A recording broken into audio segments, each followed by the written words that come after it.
If a scrupulous detective in a murder mystery had to solve the question of who is Elske, and they were presented with the chief articles in her life, they would probably find 10 teacups, 1,000 books, one small inquisitive cat, and one enormous ball of fur. Statements provided by Elske would include, "And then I ended up handing out flyers for this mass cycle ride for climate change. How dare you, I'm proud to be a half-Dutch person. Now tell me, how did you say that in Dutch? Mum, Dad, I apologise for that time I cycled from France to Italy alone and almost gave you a heart attack."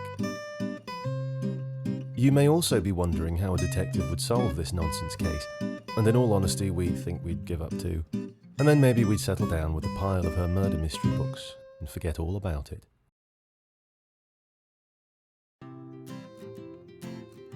If a very lost pirate were to stumble upon the hidden treasure trove of Lucy Morris, they might discover her stack of 12 striped t-shirts, one favourite spatula, or her glittering pile of in-progress notebooks.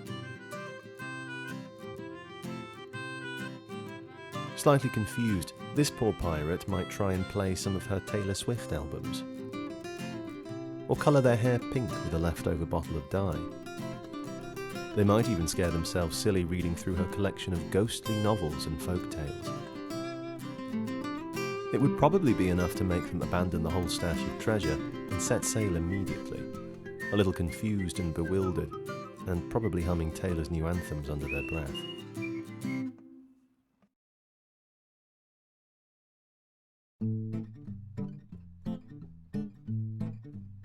If a person were a song, and that person were Jonathan Ipp, here's how you might plan it out. You'd start with something English, London-sounding. Only a beat or two, though.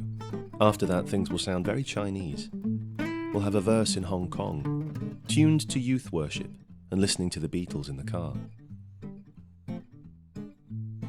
Now add some ghost stories, and eating plain rice with soya sauce for dinner, and some wondering about which wardrobe Mr. Tumnus lives in.